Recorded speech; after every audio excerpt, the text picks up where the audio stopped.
All right. What's up? How's everybody's night going? So, we are not playing games tonight. Yeah, if any, we're only going to be playing like some showdown or something like that. Something easy, not very brainy. I am back at work. Started today. I am immediately not having fun. But that's how work is, right? You show up, you earn your paycheck, you go home and do the things you really want to do, right? If I could make money just playing games, I would. That sounds like fun. It probably isn't as fun once it becomes a job, but I think if you're not doing it as a job and you're just making money from it, yeah, what's the harm? But so I got Crunchyroll again, right? I haven't had Crunchyroll in like a few months. I think since August, and I just got it back again. Well, I took my vacation. Who knows? Maybe I'll keep it for a month, and then once this season is done, we'll go ahead and get rid of our subscription again. But I want to know what are your guys' favorite anime this season?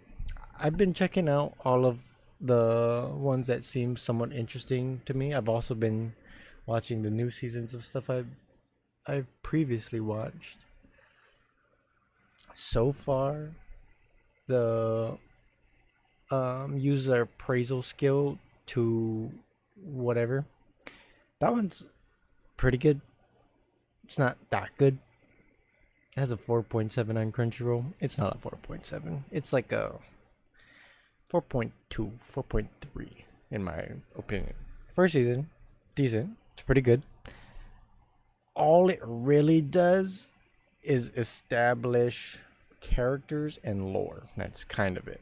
Season 2 seems like, okay, we're picking things up. Things are vamping up now. Like, we got some characters that actually do things. It seems like this is generally the cast that'll be with us for the rest of the series. I don't think there's going to be adding many more, if any, characters.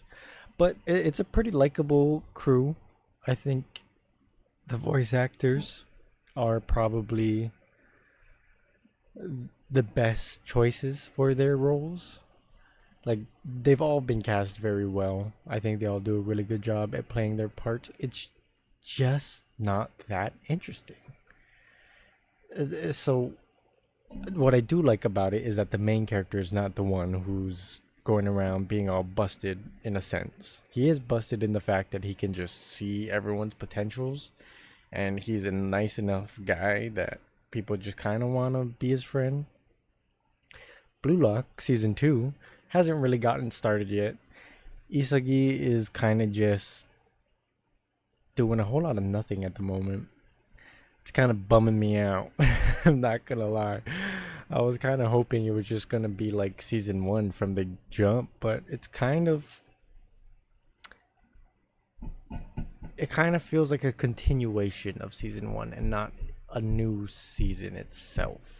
Like, where it left off in season 1 felt like a really awkward point to end things. If anything, it should have been leading up to his rematch with Rin and then stop there. Start off season 2 with the rematch against Rin so that it just jumps in. We're instant go. Instead, you have season 2, you're adding in a bunch of characters, and you're basically starting over. So it's at a slow point, kind of. Dan da dan. I don't know. I've watched episode 1 today. I don't know what it's about, honestly.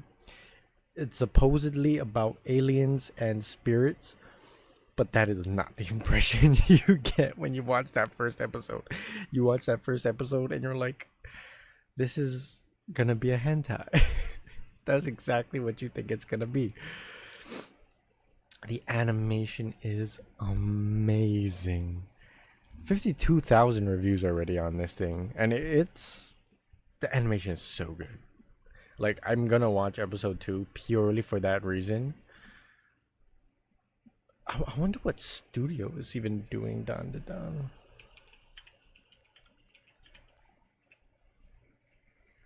Let's look up what studio is doing this.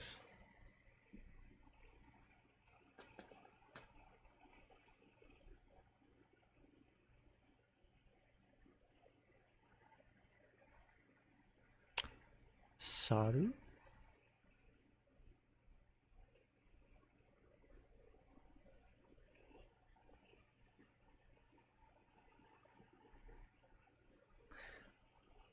I guess. Oh, Studio Science Saru. Science Monkey. Cool. I have not heard of them. I don't know what else they've made. Studio Science Saru.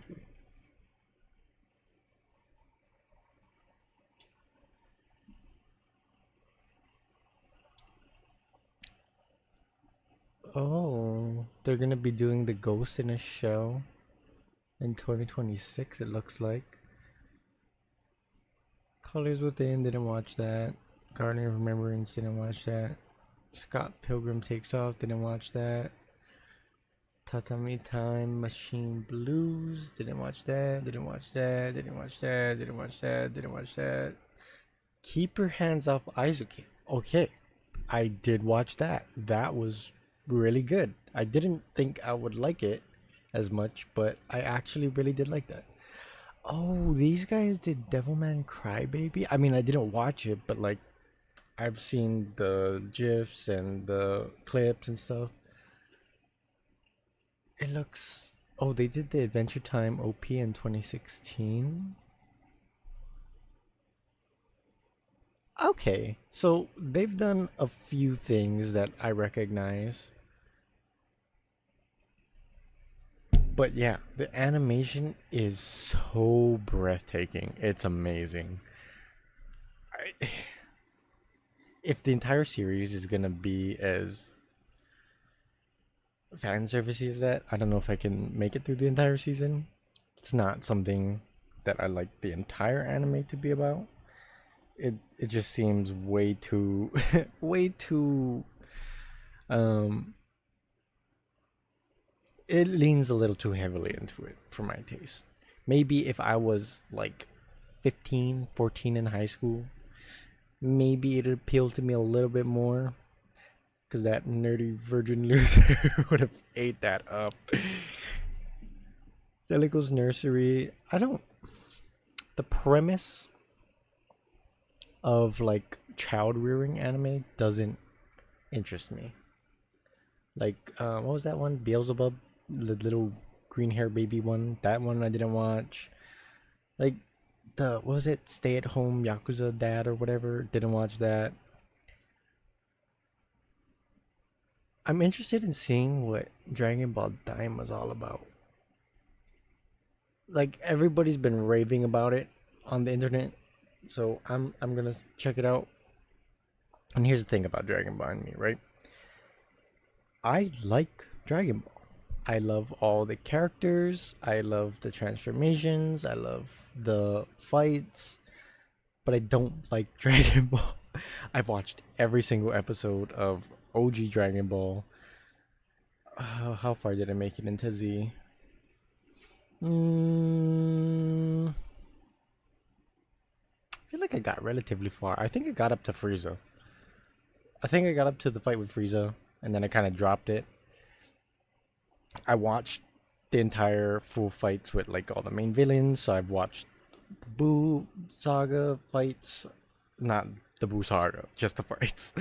I've watched the Cell Game fights. I've watched the Android Saga fights. Like I've pretty much seen all the fights. I just don't watch the anime. The anime itself, kind of boring.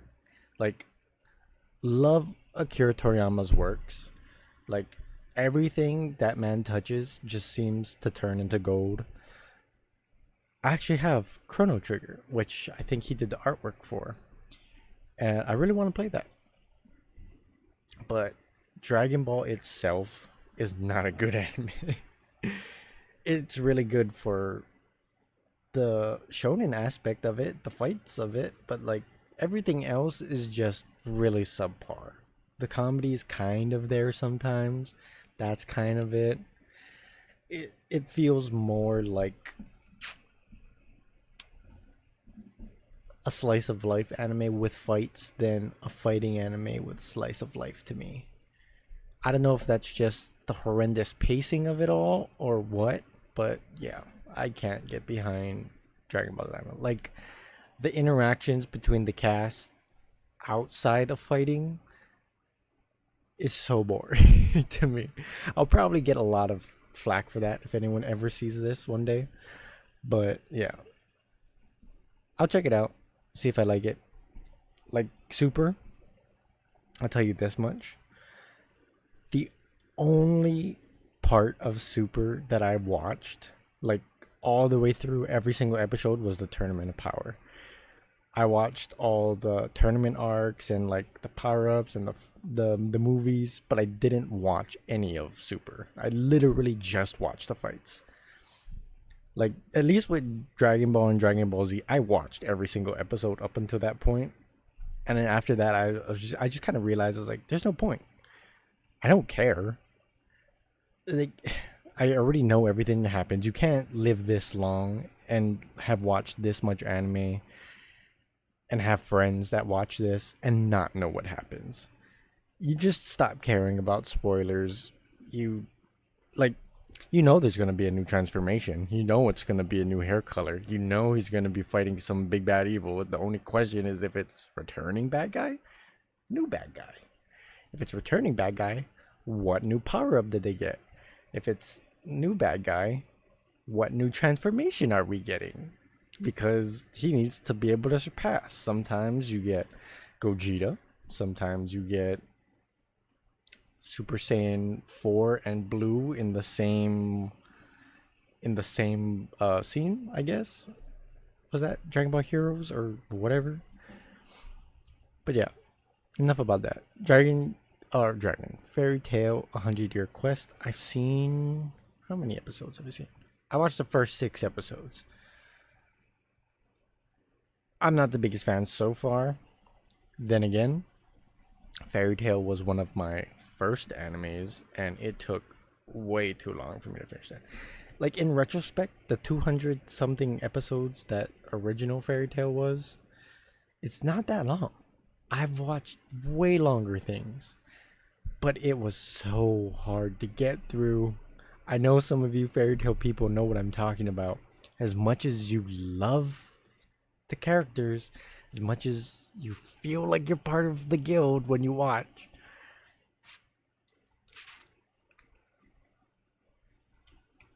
those arcs, whoever planned those out, I hate the pacing of them. They're so atrocious. Like there should be no reason why a fight that is really a two-punch fight lasts 7 episodes.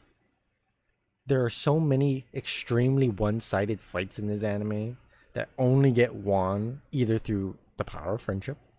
That's like the main thing that Fairy Tail does, the power of friendship.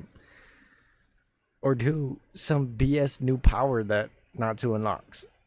That's like the two things. And it's like for the entire length of the show. Like that's all it is. It's just the power of friendship, some BS new power that they get. And then it's like, oh, we can't just have Natsu be like a mixed dragon slayer or whatever they called it. I forgot already. We have to have Gajio be a two element dragon wielder. I think he's like the Shadow Iron Dragon or Iron Shadow Dragon. I mean, it's kind of cool that they get to mix their stuff up, but yeah. Goodbye Dragon Life. It's rated pretty high. Not a lot of reviews on it. I think I trust the ones without a lot of reviews. Their score is a little bit better because usually, if it's rated that high and only that many people reviewed it, It's not bandwagon. So it's probably the people who are looking for this kind of anime. And honestly, it looks like a trash anime. I'm not gonna assume otherwise. But I like watching the trash of the season as something that I don't have to like really care if I miss the weekly simulcast. I don't have to care if I miss the entire season and just go back and watch it all at once. Maybe I don't even get to it. I could not care less. That's the point of all the trash anime in a season for me. You get to just enjoy what's being fed to you, even if it's the same story you've heard 70 times rehashed. Like, where is it? The do-over damsel conquers the dragon emperor.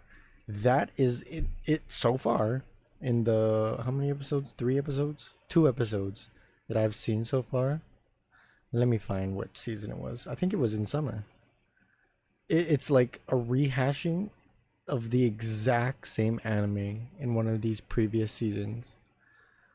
I know it's like within the last year or so. I don't think it was last season. Last season was pretty good. But it's basically another like do-over life anime where the main character is this kind of like tomboy. Like the only real difference is that in this one she hasn't lived like 7 lives over before getting to this one. So it's not like she's just super duper knowledgeable about everything. Like she only really knows what happened here. Seventh time loop, the villainess enjoys a carefree life, marry whatever. It's that anime again. That one got a 4.9, 51,000 reviews. How much does this one have so far? 4.2 thousand, 4.8. But yeah, it's exactly that same anime. Like the guy she's accidentally married to this time around, he's like this super mysterious, like powerful emperor dude that just so happens to save her from her fate. She's this trained warrior person who's way more skilled than she really should be at her age. Some BS kind of abilities that just let her work everything out. But it's trash, and I can just turn my brain off. Like, it's not good, considering it's literally the exact same story. Like, by the nature of doing it second, it's just not as good. Now, if they put some twists on it that were to change things up a little bit and not basically replay the same events, it would be pretty good. Speaking of the trash, though, this one, the villainess who goes down in history, that just sounds like every other villainess get transferred into a dating sim or similar game. They're the villainess, and they're gonna be like, I'm gonna be the best villainess, or they're gonna be like, I'm gonna be a super lovey-dovey villainess, or it's like, I'm gonna become the farmer villainess. It's all the same. They're all the same. They're trying to avoid certain outcome. That's it. Just turn your brain off. You'll enjoy them a lot more. Let this grieving soul retire. I watched episode 1. It's not that good so far. I'll keep watching, but it's definitely not no 4.7. I was gonna watch this Meko Day, but I read the premise. Hikaru's ordinary middle school life takes a thrilling turn when he encounters Alma, an alien entity. It's Data Live. That's what it sounds like. They gave him magical space weapons to fight who knows who, but it's Data Live. Essentially. I don't think there's any like romance to it, but like the premise is Data Live. MF Ghost. Oh my gosh. I am so excited for this season. I think episode 1, they're already racing in season 2, which I watched all of Initial D. I didn't watch any of the movies, surprisingly. I gotta get around to that. And when MF Ghost came, or the release trailer for MF Ghost came out, I was just kind of like, it's just like a Toyota commercial, right? For the GT86 at the time. I didn't realize that it was like a partnership reveal where they're like, yeah, it's a commercial, but it's also our commercial. Like for this upcoming anime, I thought it was fake. I didn't, I didn't believe anything until like I think the week before or 2 weeks before the actual season one release. Crunchyroll was like, "Hey, by the way, this anime is coming out." I was sitting here like, "Wait, so a year or two ago when they made that commercial, that was like an actual like teaser trailer." Amen. And we're getting a season two. Like I'm sure there's so many more car people out in the world now that there's TikTok, and by the nature of it, it's gonna get blended with anime. So I'm not surprised that we got like another car anime. I am kind of surprised though that it's an initial D follow up. That one threw me for a loop. I thought it was gonna be like a standalone thing. That it was just gonna be like the next generation of drivers. This guy just so happens to drive an 8.6, or at least the modern rendition of one, as did Takumi. But no, spoilers, he actually got trained by Takumi. Like, and there's Ryosuke. Who else is there? K. I think K is like shown, but he's not like a character right now. I think right now, I don't know if he's ever gonna be one.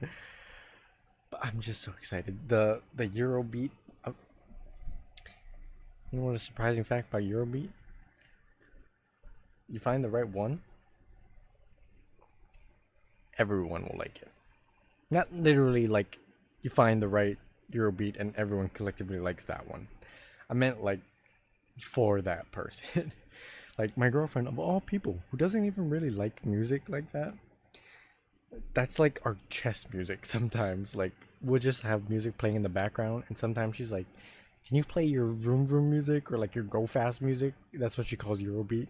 Because I used to like just throw it on when I was like driving around every now and then, just to be kind of like live the fantasy in my head and be like, what if I could just put my foot to the floor around this corner right now and not have to worry about police? Sometimes you just gotta live in the fantasy world just to prevent yourself from going to jail.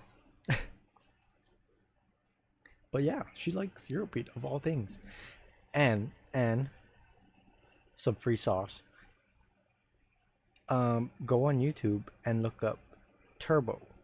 It should be like a profile picture of like a Quagsire looking dude, and he has a bunch of Eurobeat remixes of like actual songs, and he also did the soundtrack. I think I don't know how much of the soundtrack, but I know he worked on it for Inertial Drift. I think it was an iOS game as well as like a PC game. I haven't played it yet, but I know he did the soundtrack for that. The man is a gifted Eurobeat producer or artist. I'm not sure what you would call them. Nina the Starry Bride, I'm gonna get to that. Only 2.2 thousand reviews, but at a 4.7, so I assume something about it's pretty good. One Piece. Where did I leave off? I think Zoro just clashed with the Mihawk Seraphim for the first time, and he was like, "You're not as scary as the real life dude." And like the Seraphim guy was like, "Who's this guy?" Even though like, don't the pacifistas all know? Like they have like a criminal database, right? Like they can just see wanted people. So like it would be weird for him not to know who Zoro is. ReZero season 3. I didn't think we were getting a season 3. Honestly, I never read the manga, so I didn't even know the story went past season 2. I thought with them getting not did they get married? It's been a long time since I last watched ReZero or talked about it or seen anybody talk about it really. I think they got married. I'm not entirely sure. I know they at least professed their love finally. Sere Gensoki. Sere. I'm not having the best time with it. I watched a recap of season one. I was like mildly interested again. And then season two, I'm still not feeling it. This is apparently really good to a lot of people. Not entirely sure which aspect of it. Like, this is another one that the score that it has is not what I would give it at all. Like, it has a 4.7 with around 50,000 reviews. I would give it like a flat 4. It's good. It's slightly above average, but nothing more. The characters are likable at best. I don't like any of them. Like, none of them do anything special. It's kind of just a generic magic anime. I don't know how else to explain it. It's it's an isekai. I forgot to mention that part. It's an isekai and not a very interesting one at that. Like, you go down your typical route of like the main character is like really OP. He goes and does some stuff, becomes a criminal because someone didn't like how OP he was. That's basically it. Shangri-La Frontier, on the other hand, masterpiece. If any of VR MMO anime did it right, it's this one. More so than Sword Art or any of the other VR animes.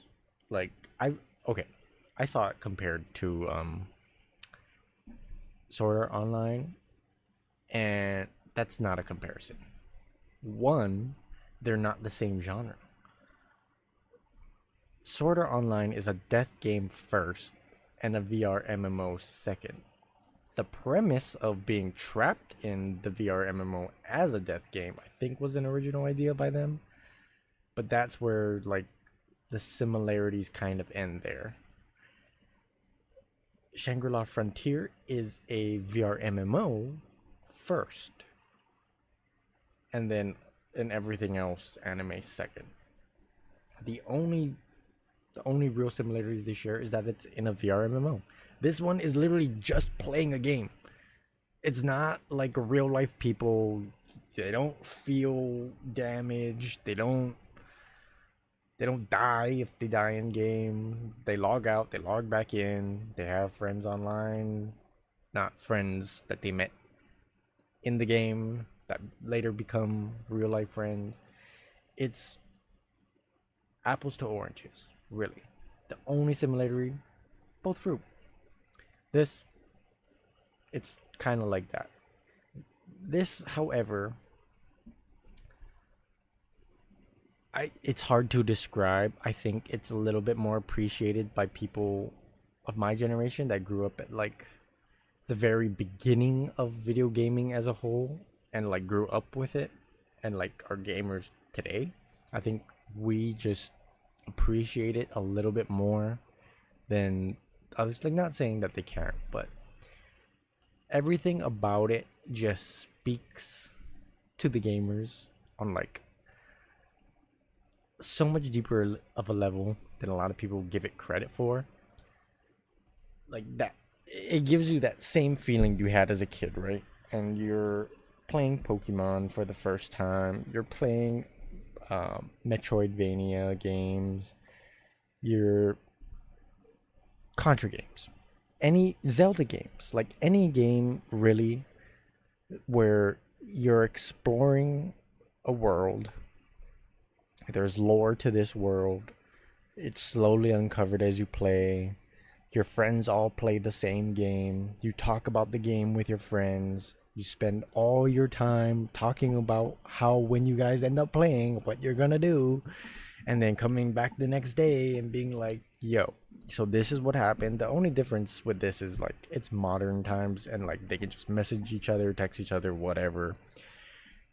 That's the only difference. It's the exact same feeling you had as a kid when you were playing video games with your friends, and like Xbox Live wasn't a thing yet. PlayStation Network wasn't a thing yet. Like you literally had to physically buy a link cable to battle Pokemon back in the day, and that feeling is in that anime. Like it completely encapsulates it. This healer banished from the party. It's just another like, oh, this weak guy is OP secretly kind of anime, and it's nothing special so far. It's not that good so far. Honestly, nothing has really happened in the first two episodes yet, so it's kind of early to judge. This most notorious talker runs the world's greatest clan. It's okay. It's it's just like another, oh, this weak guy is secretly OP kind of anime. Tower of God season 2. I'm liking it so far. I didn't really like the new group, I guess is what you could call them, his friends. I didn't really like them at first. They were like oddly clingy, like just super weak and clingy. Like I know the first group was like a mix of strong people and weak people the same way that this one is, but everyone just does not seem like they're on the level that they need to be, especially for the floors that we find them on. Like something's wrong if that's the quality of people we're finding on the 20th floor. I mean, I get some people are born in the tower, and like if you're born on the 20th floor, you're just born on the 20th floor. I don't know how the floor system really works, if you have to like take a test to go down floors if you're born on a higher floor. I don't really think that's how that works, but who knows. Trillion game, the art for the cover looks exactly like that of Golden Time, and I'm oddly suspicious that it's like made by the same person. Let's look it up.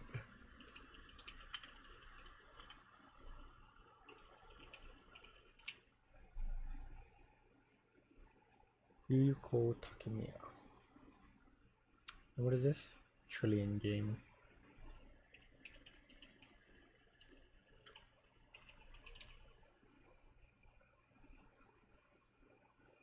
Yoichi Ikegami and Riichiro Inagaki. So it's not by the same person. Wow, the manga art looks super different from whatever this is supposed to be.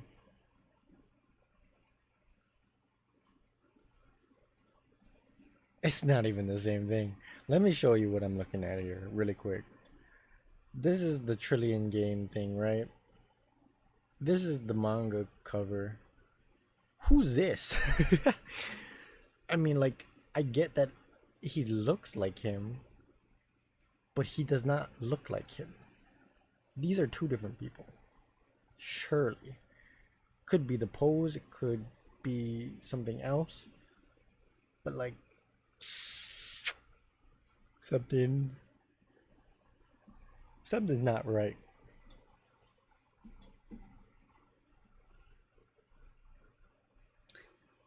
And I think the only other, like, Yakuza Fiance, I think that's just like a rom-com. Probably not gonna watch it, but I've already seen a few clips and heard good things about it. So who knows? I may just give it a chance. I'll give almost anything a chance. You are Mrs. Servant. This one kind of just looks like a fan service OP made anime. May or may not give it a chance. Who knows? Blue Exorcist could not ever get behind it. Having a hard time, honestly. I think I make it past episode 1 and immediately get bored every time. I've tried like three separate times so far, and every single time I start episode 2 and then I'm like, this is the worst. And I just turn it off. I cannot get excited about that. Arifureta. There's another one that I can't actually make it through. I make it up to like episode 6 or 7, and then I just get so bored with it. Episodes like 1 through 4, really good. I like those episodes. Though, like probably the best of season 1. Honestly, I'm not one to talk. I've only made it halfway through, but if you're asking me, it's really hard to get past that point. Anyway, it's about that time to be wrapping up this stream. I do have work in the morning. Unfortunately, we can't just be loading up super late streams and playing off into the wee hours of the morning like we were during my staycation. So I will have to adjourn all 2 feet up to my bed. I hope everyone had a great night discussing anime. If you find this in the future, let me know what your favorite anime is. Just drop a comment down in the comment section. Who knows? If you're early enough, I may see it, reply. Can have like a nice little sidebar of anime. Alrighty. Good night.